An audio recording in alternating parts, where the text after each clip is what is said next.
Baik, Bapak Ibu, saya akan mulai untuk pelatihan ini.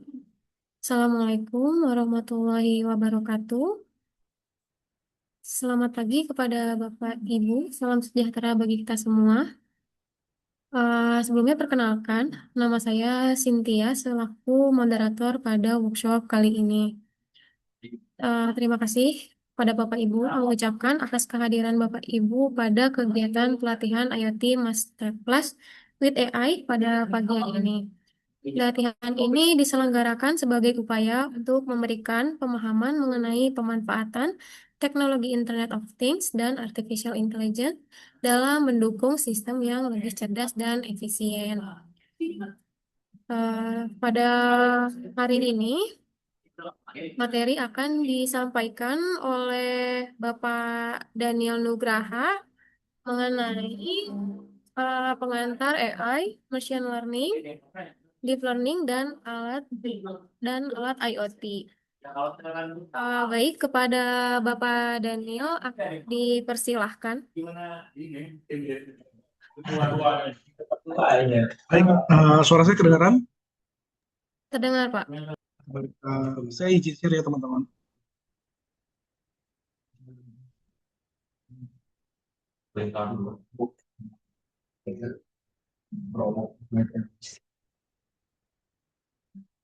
Berapa kalau website pengen ngobrol jadi bisa website ada sama dia aja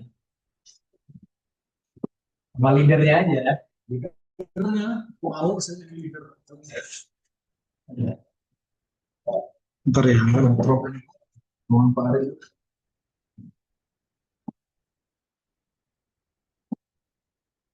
Listen foundernya hilang yang seenggaknya founder presensi tetap ada.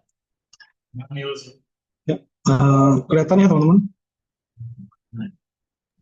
Terlihat, Pak. Baik, saya mulai. Terima kasih sudah hadir dalam pertemuan pertama kita ini. Teman-teman, saya diminta untuk membawakan materi yang ini, AI, IoT, AI and IoT Kickstart. Bagaimana kita memahami konsep AI, machine learning, deep learning, dan praktek perakitan ESP32 CAM untuk mengumpulkan data visualnya. Jadi ESP32 CAM-nya itu kita gunakan untuk mengumpulkan data visual. Baik, kita mulai aja. Sebelum kita mulai, ini ada beberapa agenda yang kita lakukan pada hari ini, seperti ada beberapa konsep dasar yang akan dibahas. Hardware AIoT, ini bacanya AIoT ya, bukan a lot. Data visual. Nah, ini kalau konsep dasar ada membedah hierarki AI, machine learning, deep learning, menggunakan hardware AIoT, kita bisa mengenal ESP32 CAM, spesifikasi dan checklist perakitan. Dan yang terakhir adalah database-nya mengenai strategi pengumpulan, pembersihan, dan anotasi data. Nah, sekarang apa itu sih AIoT itu apa sih? Pada dasarnya IoT itu adalah AI dan IoT. Jadi sinergi kecerdasan konektivitas, artificial intelligence dengan Internet of Things. Jadi AI plus IoT. Jadi kalau dilihat dari gambar sebelahnya kan ada AI, IoT dicampur dengan AI. Ya, AI-nya itu otak atau proses data analisis, sedangkan IoT-nya itu adalah sistem syaraf digital. Nah, tujuannya adalah mengubah perangkat pasif menjadi sistem yang cerdas. Jadi kalau teman-teman sudah biasa dengan IoT, pada pelatihan ini kita coba belajar gimana caranya mengembed AI itu sendiri ke dalam perangkat IoT kita. Nah, ini pada dasarnya adalah AI itu, artificial intelligence itu sebenarnya sebagai suatu payung atau sebagai gambaran besarnya yang kita kenal setiap hari. Jadi teman-teman bisa lihat kalau kalau Bentar.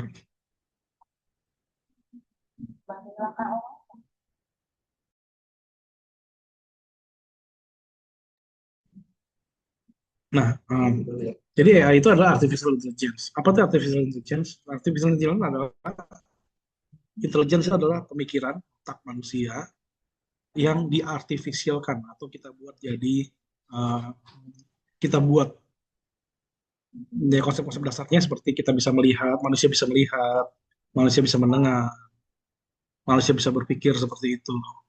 Nah, itu kita sebut dengan artificial intelligence. Jadi payung besarnya yang kita pelajari adalah artificial intelligence. Sedangkan kalau udah mulai bicara mengenai uh, data, spesifik data yang lebih mendalam daripada AI itu sendiri, ya dia jadi machine learning. Nah, kalau kita lihat teman-teman di sebelah kanan ini ada artificial intelligence pembagiannya. Ini blur ya, sorry. Nah, machine learning itu ada di sebelah kanan sebagai parallel recognition, pattern recognition, sedangkan yang sebelah kiri adalah symbolic learning. Nah, symbolic learning itu dibagi atas dua hal. Nah, computer vision ada di dalam salah satunya itu. Sedangkan deep learning ada di sebelah kanan di dalam machine learning.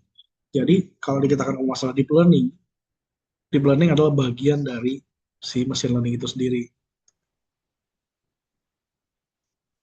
Itu ya, teman-teman.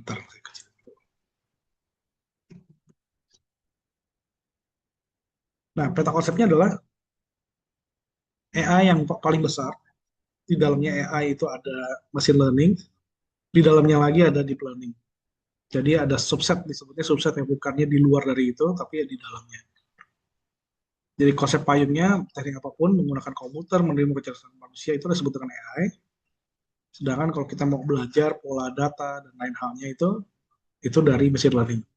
Kalau deep learning udah menggunakan neural network atau pemecahan masalah yang lebih kompleks atau lebih berlapis.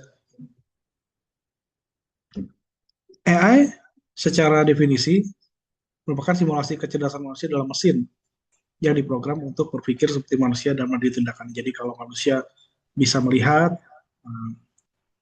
konsep-konsep pemikiran bagaimana manusia bisa tahu dia melihat, mengidentifikasi data, itu tentu saja itu bagian dari AI. Seperti misal contohnya lain mendengar. Nah di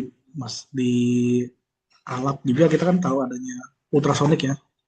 Dia mengeluarkan suara, kemudian dia menerima suara, menentukan um, posisi.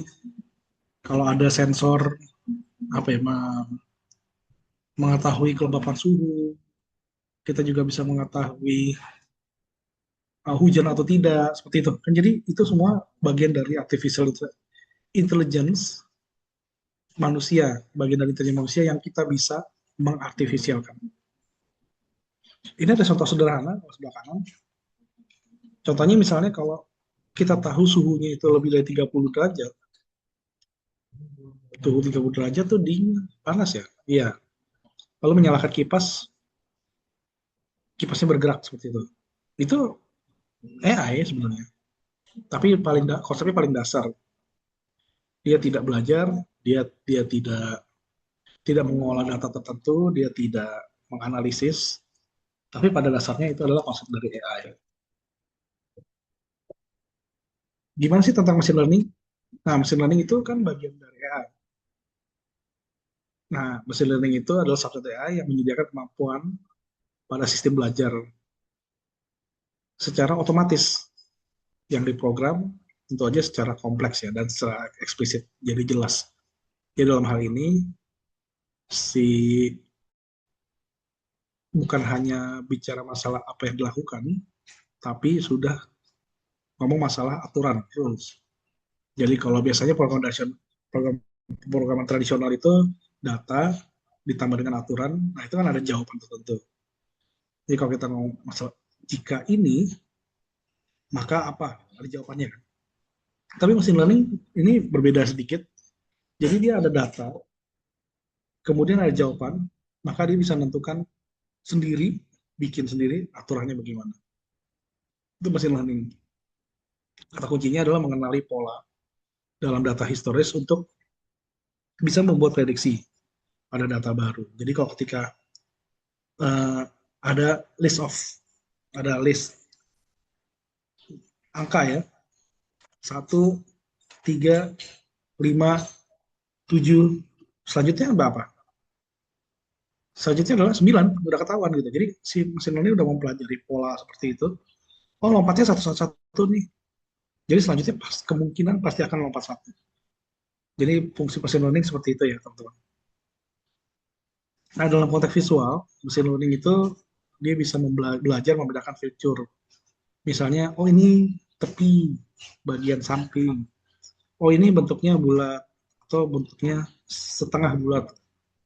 Atau warna merahnya agak merah.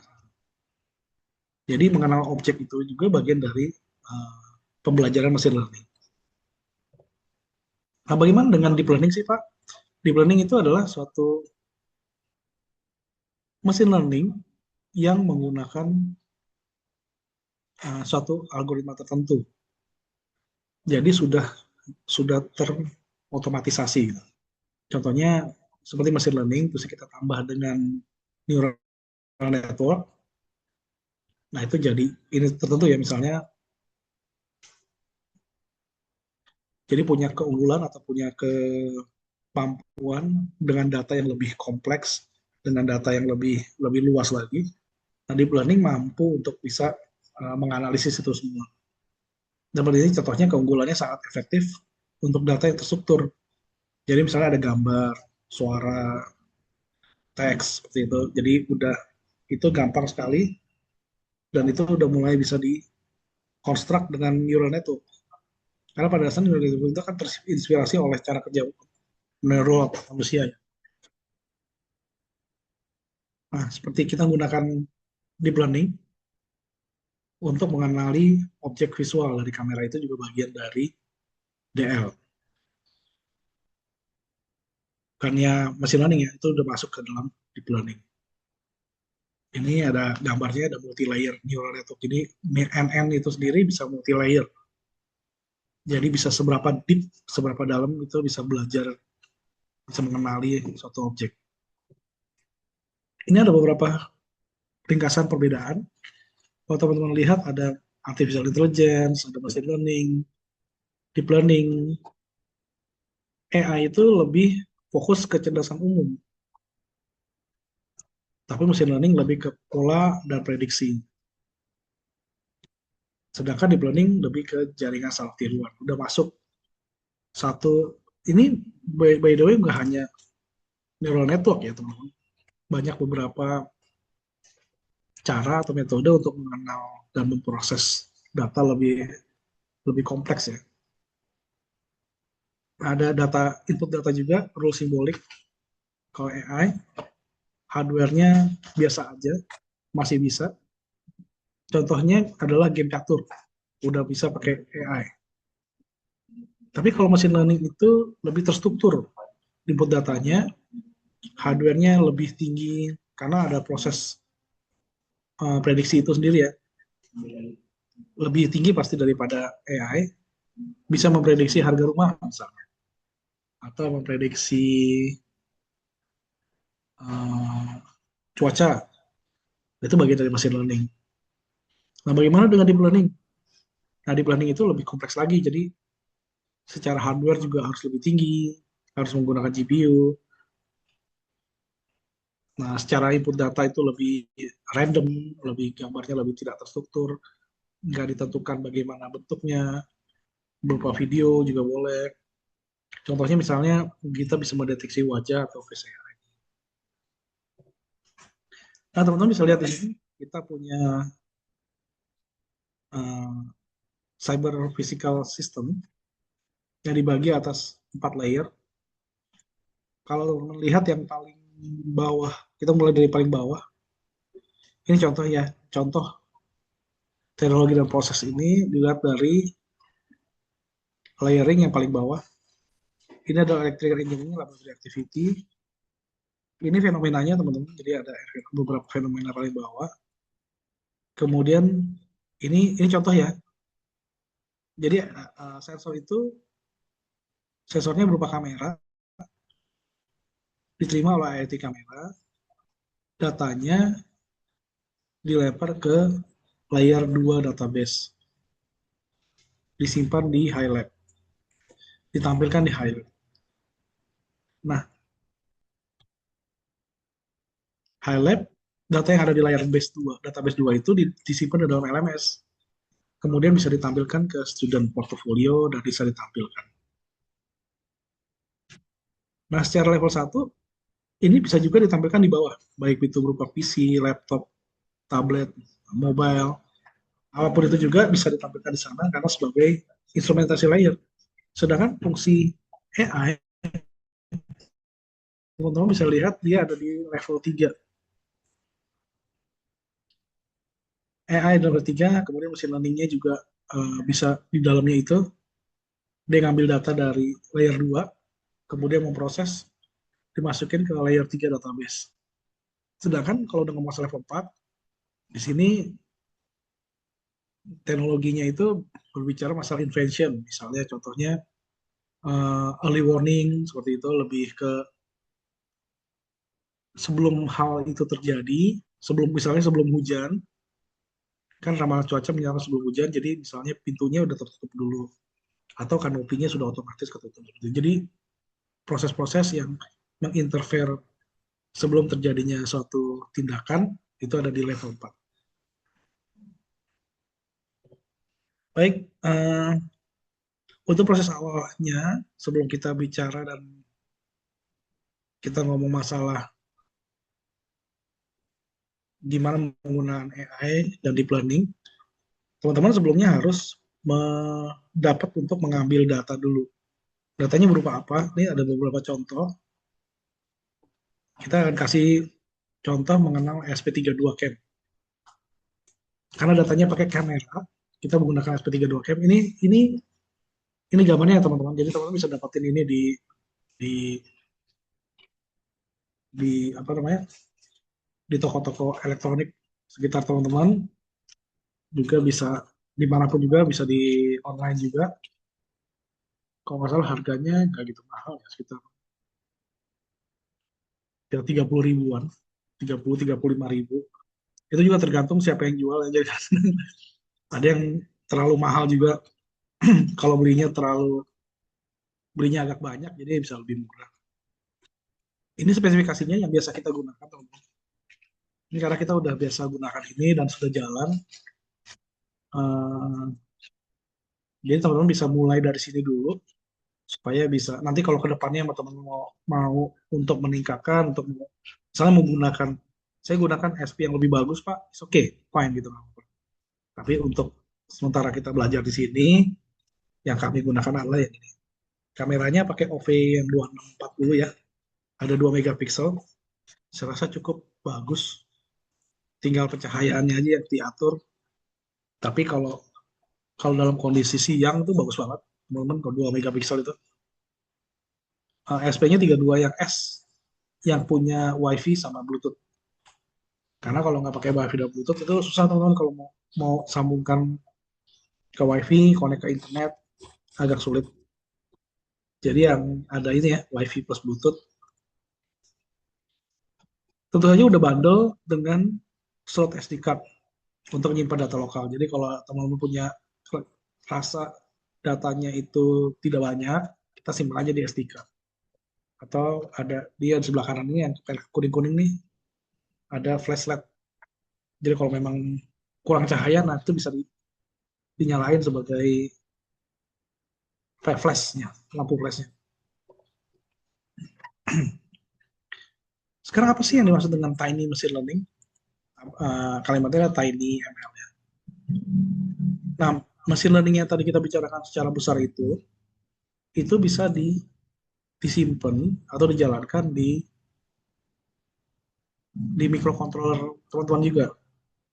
Kan microcontroller kan mengandung bisa ada beberapa kilobyte, tergantung besar kecilnya ya.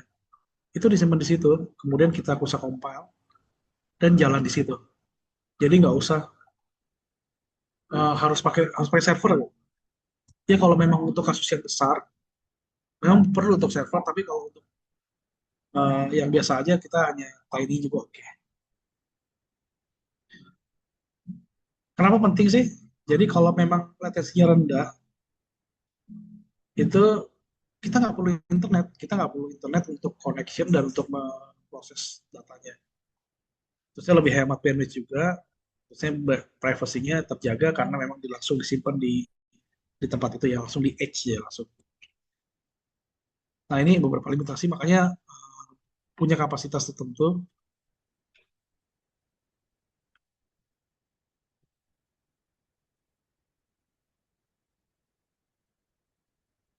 Kalau yang PS RAM itu sekitar 4 megabyte, sedangkan SRAM internal itu sekitar 520 kilobyte dan clock speednya sekitar 160. Clock speed 160 itu cukup cepat ya untuk model sederhana, namun bukan untuk pelatihan model, tapi memang memang kalau untuk lokal itu cepat banget sih. Sedangkan kalau SRAM internal itu lebih sangat memang sangat terbatas. Tapi kalau untuk streaming resolusi yang sifatnya SVG, CIF itu memang bisa lah langsung. Nah kalau yang PS RAM 4 GB nanti ini yang sangat krusial. Pastikan modul Anda memiliki PS RAM eksternal untuk menangani resolusi gambar yang tinggi. Jadi ini memang bagus banget ya.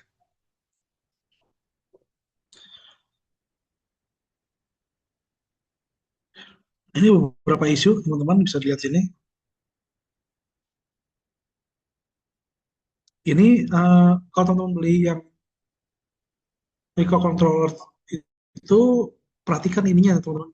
Pin pin 5 volt sama 3,3 volt. Ini kalau memang biasanya salahnya itu di sini nih.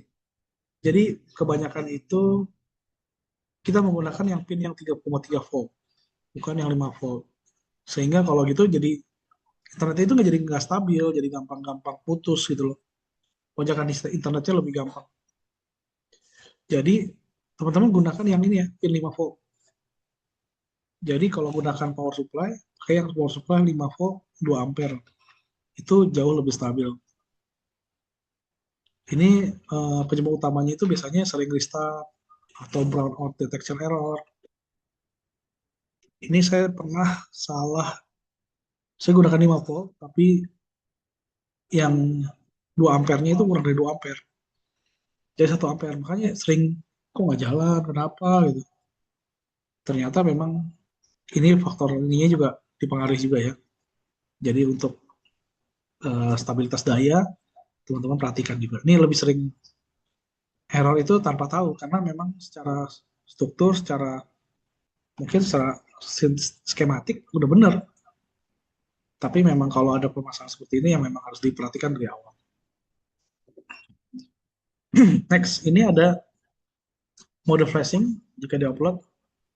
HP32 Cam itu ternyata tidak memiliki USB port onboard. Jadi kita butuh yang namanya USB to TTL atau FTDI. Nah, di sini yang perlu diperhatikan adalah kita harus menghubungkan GPO yang ke 0 ke GND. GND itu ground. Saat booting masuk ke mode upload. Jadi yang biasanya kalau kalian punya yang cap 32 itu kan ada dua tuh, yang atas sama yang bawah. Dia teman-teman pencet yang di atas itu dengan ground. Itu digabungin aja. Digabungin saat booting. Ya, pasti harus nempel dulu ya. Kemudian kalau tekan reset sebelum diupload, nah itu resetnya ada yang di atas sama yang di bawah juga ada resetnya juga. Itu ada sebagian yang memang harus dipencet dua-duanya. Kalau pegang pencet salah satu, kadang-kadang yang di reset itu cuma di atas doang. Yang di bawah nggak ke reset. Nah, udah gitu, uh, bisa lepas jumper GPO 0-nya setelah selesai upload, tinggal dicabut aja jumpernya. Ini teknikalnya mohon diperhatikan nanti sebelum kita praktek ya. Konektivitas dengan antena. Ini biasanya sih tidak menggunakan antena, tapi kalau memang eh, kondisi teman-teman menggunakan memang butuh butuh streaming yang butuh streaming yang cepat gitu, tentu aja kita pakai wifi yang cepat juga, jadi kita butuh antena. Tapi di sini biasanya kita jarang gunakan antena ya. Tapi itu bukan berarti kita nggak bisa gunakan antena, bisa aja, tapi tergantung kondisi yang teman-teman ada gimana.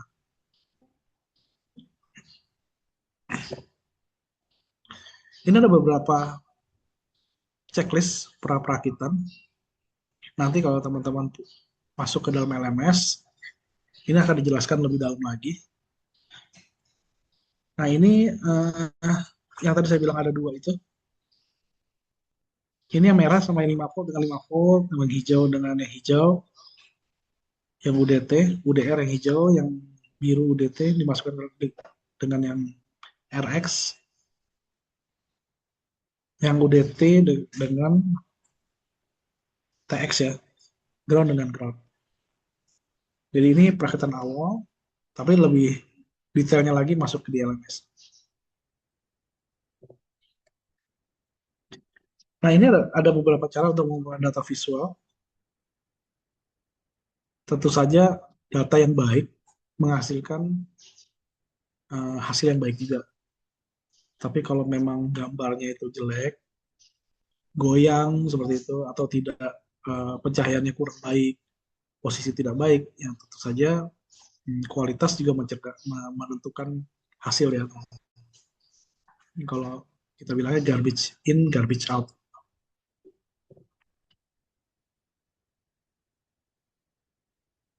Pipeline data visual, ini urutannya gimana caranya kita sebelum kita men-training data.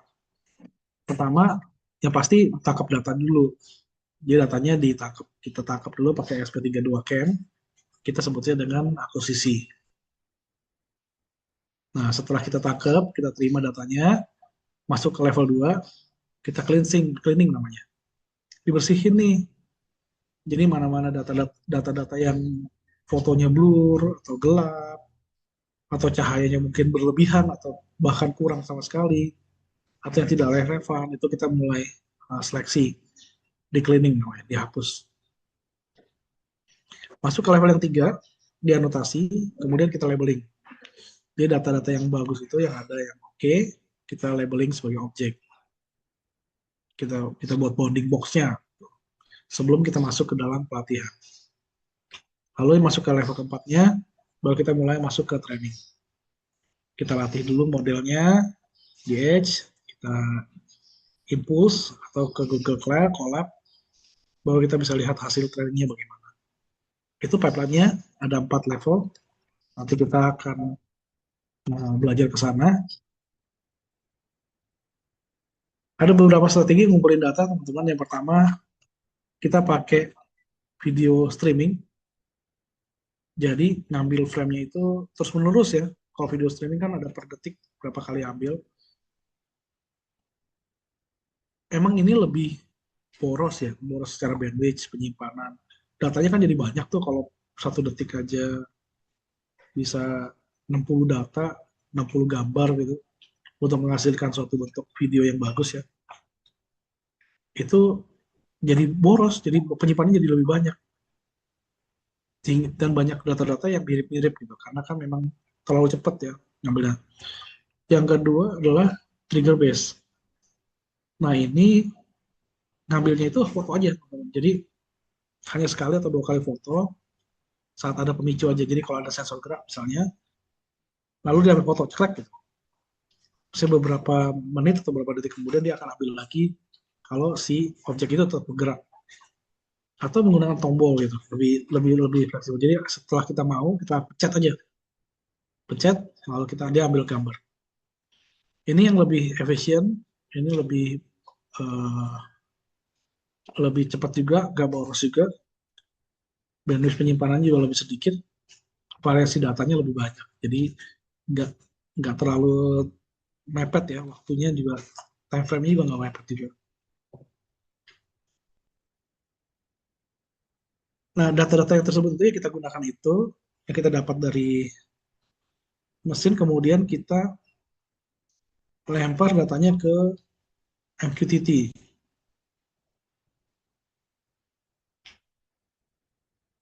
Nah, biasanya teman-teman kalau kita kita gunakan protokol HTTP atau HTTPS itu lebih berat.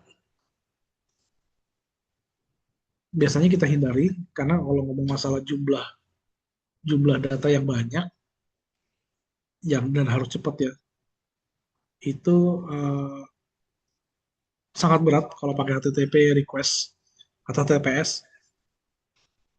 Jadi nggak kita menggunakan satu satu server lagi yang disebut dengan MQTT. Nah, di tempat kami kita menggunakan Rabbit ya, Rabbit MQ itu supaya protokolnya itu lebih gampang aja karena biasanya kalau dari sensor itu menggunakan AMQP itu untuk ke convert ke HTTP itu agak lebih sulit. Jadi teman-teman kita nggak usah convert lagi langsung tembak aja ke Rabbit MQ. Protokolnya lebih ringan untuk publish dan subscribe.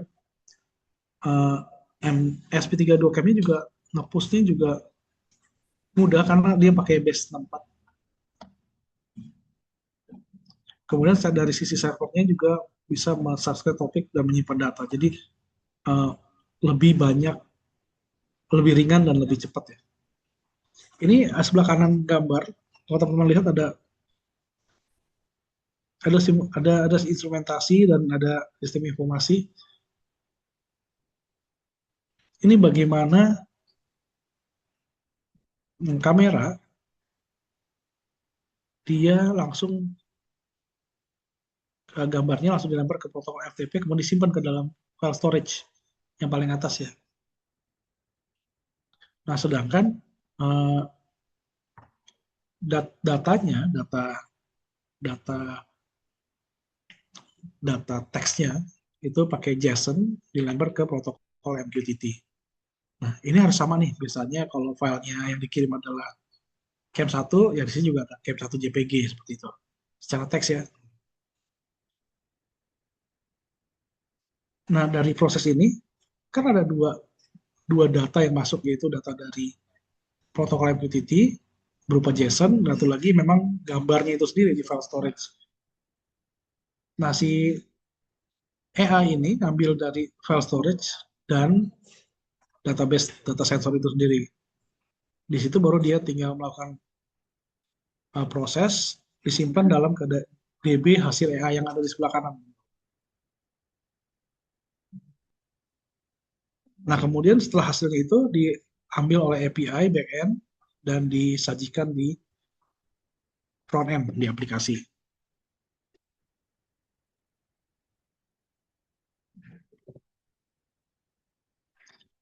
Selanjutnya kita akan bahas tentang anotasi data atau labeling. Nah, ini kalau kita lihat gambar di sebelah kiri, teman-teman, ada beberapa mobil yang diwarna-warnain tuh. Ada warna merah, ada warna biru. Kuning itu adalah contoh anotasi gambar yang udah di bounding, yang udah kita labeling. Nah, ini ada beberapa toolnya ya. Ada label MG, ada CVAT, CVAT, terusnya ada juga di Edge Info. Nah, nanti setelah kita nge-labeling atau nge-bounding, nge-labeling ini jadi kelihatan ada kotaknya. Teman-teman lihat itu ada kotak-kotaknya. Nah, itu berarti yang sisanya yang sebelah kanan itu belum di labeling. Artinya dia tidak masuk dalam kotak objek target. Gitu. Jadi yang udah kita detect itu sebagai data yang udah kita label, dia akan terima data itu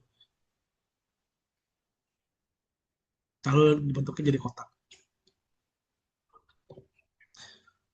Oke, untuk optimasi model atau quantization, bagaimana model besar masuk ke SP32 yang kecil ini. Jadi kita tahu ya, jadi ada modelnya besar, gimana cara masuknya ke SP32 yang kecil. Ya, caranya adalah dengan convert dari float 32 atau model standarnya ke INT8 atau model yang terkuantisasi.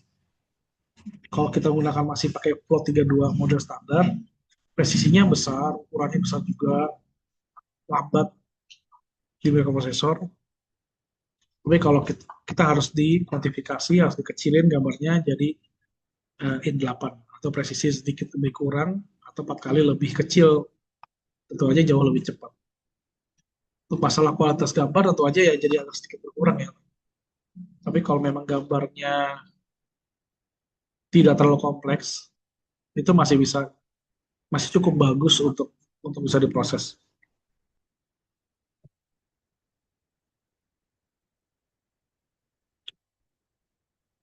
Proses inferensi TF-Lite Micro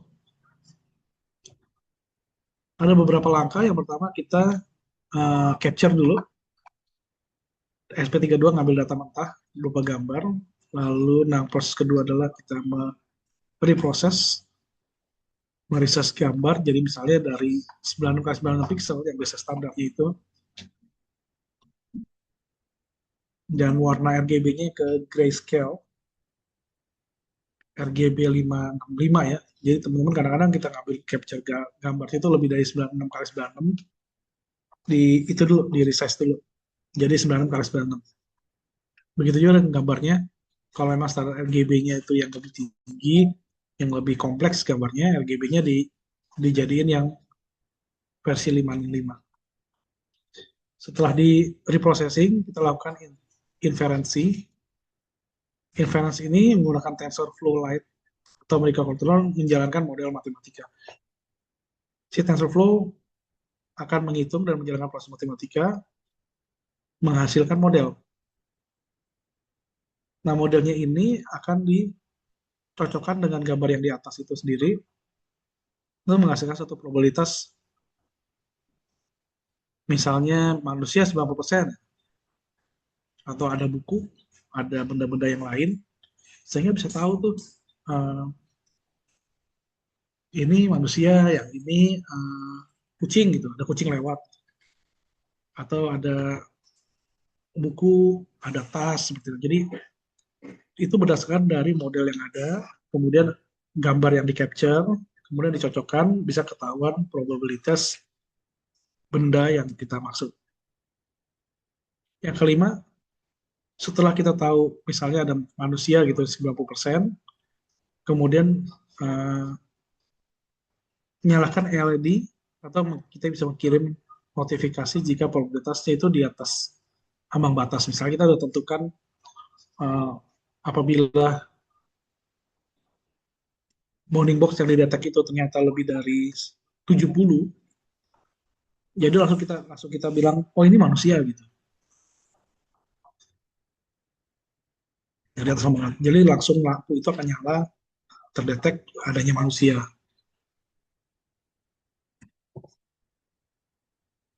Ini teman-teman ada arsitektur hybrid,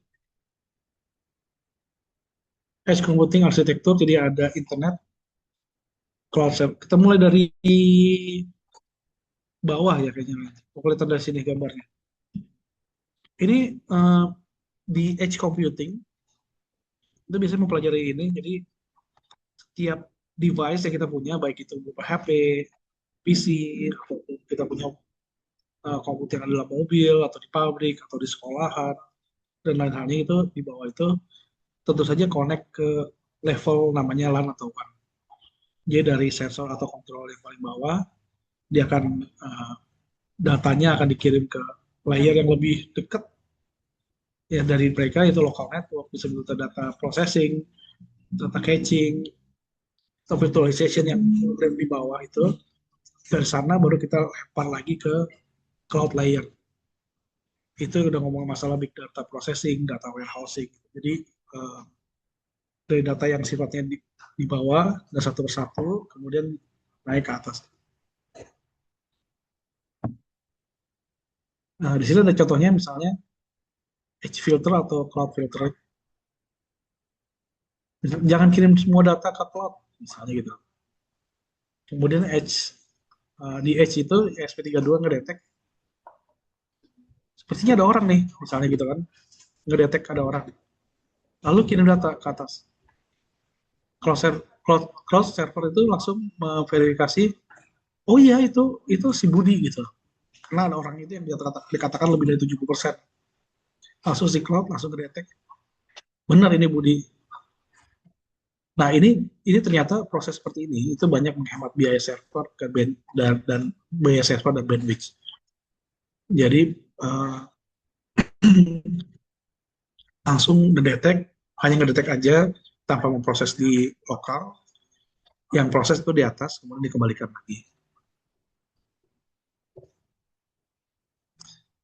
Ini contoh di aplikasi dunia nyata ya teman-teman. Misalnya di smart agriculture dan industry, kita lihat di sini ada uh, misalnya pertanian, dari pertanian kita mendeteksi hama pada daun secara real time tanpa internet stabil di ladang. Kadang-kadang kalau kita pergi ke ladang, kita pergi ke uh, tempat-tempat pertanian kan biasanya jarang jarang ini ya, jarang internetnya itu stabil ya.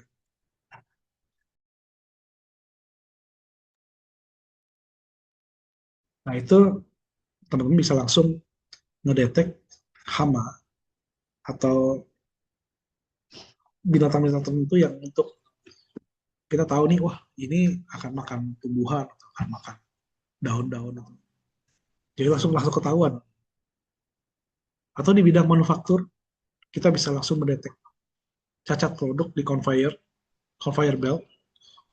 Jadi barang-barangnya biasanya ditaruh di mesin yang bisa jalan sendiri, itu tahu kan, yang conveyor gitu. Jadi di atasnya dikasih kamera, kemudian dia akan jalan, kemudian dia akan tahu secara langsung, oh ini ada yang kurang nih, atau ada yang cacat produk nih, ada yang rusak atau bagaimana. Dia langsung bisa langsung disortir. Atau di contohnya lain di sisi security atau keamanan. Nah, kamera CCTV yang cerdas itu hanya merekam saat ada manusia. Jadi kalau ada yang lainnya lewat, bisa contohnya ada binatang lewat, ada kucing, nah dia nggak ngerekam gitu. Jadi kan lumayan tuh buat buat hemat daya dan lain-lain.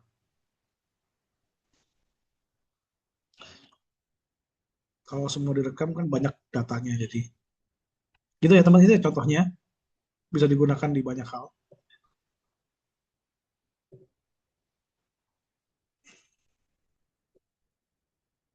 Baik, terima kasih. Mungkin ada teman-teman yang mau bertanya seputar AIoT atau SP32 Camp. Mangga, ini ada beberapa image source-nya, teman-teman bisa ambil dan bisa hubungin Bu Cynthia untuk lebih detailnya. Baik, terima kasih. Saya kembalikan ke Bu Cynthia.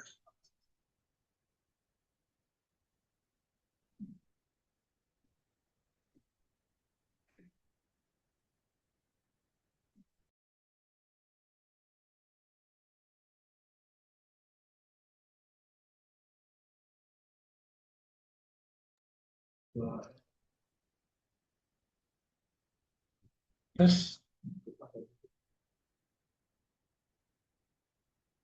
Bu Cynthia.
Oke, ada yang bertanya nih teman-teman. Ya. Apa bedanya SP32 dengan SP8266 gitu ya, dari Aziza Zulfa. Nah, Aziza Zulfa,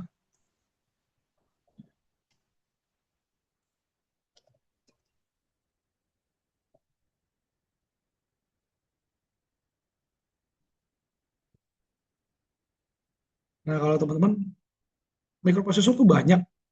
Aduh, tes kurang kenceng ya tuh. Bentar, saya kecil. Tes kedengaran ya. Mikroprosesor tuh banyak teman-teman. Jadi bukan hanya SP32 doang, tapi ada SP8266, ada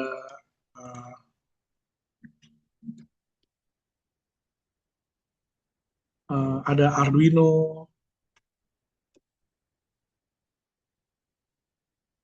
Ini ini teman-teman bisa lihat kalau bisa belajar banyak sekali. Ada Arduino Uno, ada STM32, ada PIC, ada STMS, yang macam-macam ya. Itu banyak banyak banyak modelnya untuk mikroprosesor sendiri. Cuman kalau perbedaan antara dua hal itu, tentu saja kalau saya ambil simpelnya aja, bedanya ada di chipnya. Chipnya Aziza. Jadi kalau misalnya si SP8266 itu pakai single core, SP32 itu udah dual core misalnya. Secara arsitektur juga mirip-mirip ya. Kalau kecepatannya tentu saja SP8266 lebih cepat. SP32 lebih cepat karena dia sekitar bisa sampai 250 ya, 240 MHz ya. Wi-Fi-nya juga kurang lebih sama. Bluetooth juga kalau SP8266 kalau nggak salah nggak ada, kalau nggak ada Bluetooth-nya. Pinnya juga beda-beda. Kayak misalnya di SP32 tuh lebih banyak pinnya. Sekitar 25 sama 35 pin lah. Sedangkan kalau di SP8266 itu lebih sedikit. Jadi nanti kalau di Arduino Uno, di Uno beda lagi ya. Eh, Keamanannya justru lebih aman SP32 sih. Dayanya juga lebih boros jadi cenderungnya ya, kalau lebih banyak fasilitas itunya. Tentu saja kalau masalah harga ya SP8266 lebih murah. Gitu, ya. SP32 lebih mahal. Gitu ya. Gitu ya, Bu. Bu siapa tadi namanya?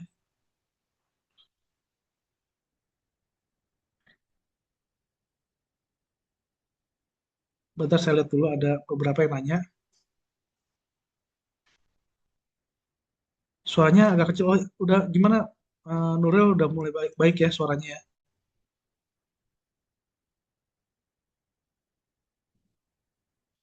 Oke, Sudah teman-teman jangan lupa untuk baik. isi daftar hadir ada di chat ya, kolom chat. Untuk link LMS, apakah akan dibagikan sekarang?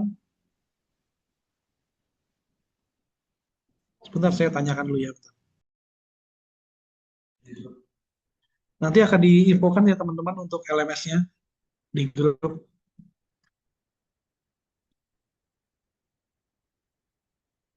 Berapa banyak dari Muhammad Timbul, SMK N1 Tapen? Berapa banyak aktuator yang dapat dikendalikan oleh SP32 CAM? Mengingat keterbatasan daya pada SKM32 CAM. Ini tergantung untuk Ahmad Timbul tergantung pinnya. Jadi kalau teman-teman bisa buka di internet ya, untuk SP32 CAM itu pinnya kalau nggak salah ada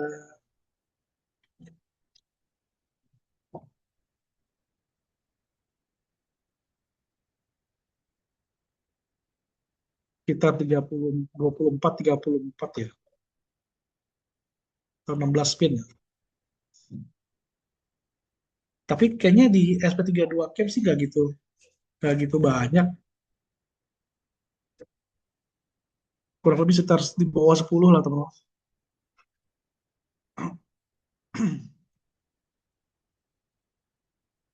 Jadi tergantung dari jumlah pinnya ya untuk Ahmad Ibu. Aziza, oke Pak, terima kasih. Nuril Yunus, mau tanya LMS. Teman-teman yang mau nanya LMS nanti ada di grup ya. Muhammad Raihan, apakah modul kamera dari SP32 bisa diganti? Misalnya pakai kamera yang 0,0. Bisa, bisa. Jadi teman-teman bisa nggak hanya pakai OV 2640 ya. Mungkin yang lebih besar juga bisa, atau yang lebih kecil oke. Tapi itu hanya contoh yang biasa kita gunakan.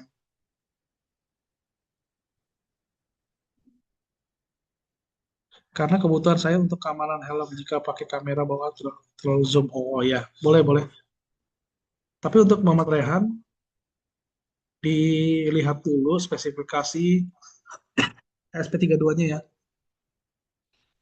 Eh, ada jenis kamera yang nggak bisa dipakai di SP32. Itu, tapi diganti aja. Tinggal cam, jangan pakai SP32 cam. Mikroprosesornya ganti aja. Gitu ya, Ryan. Teman-teman lain mungkin ada pertanyaan?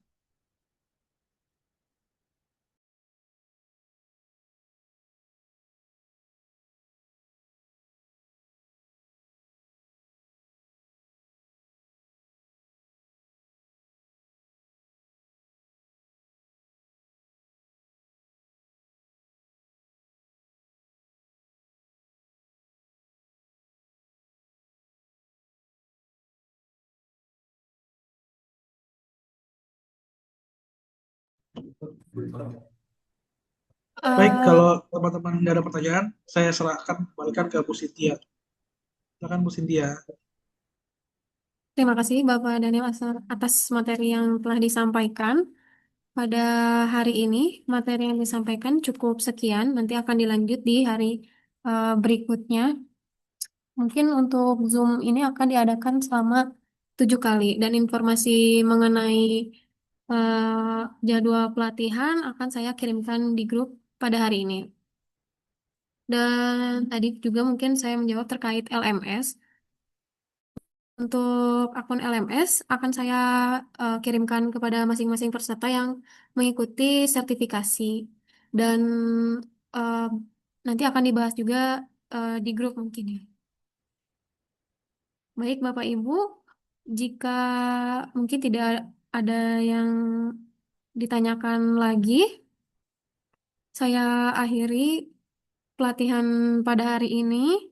Terima kasih kepada Bapak Daniel, kepada peserta pelatihan yang telah mengikuti pelatihan hari ini. Saya Cynthia Rahmawati, izin menutup pertemuan hari ini. Wassalamualaikum warahmatullahi wabarakatuh. Assalamualaikum warahmatullahi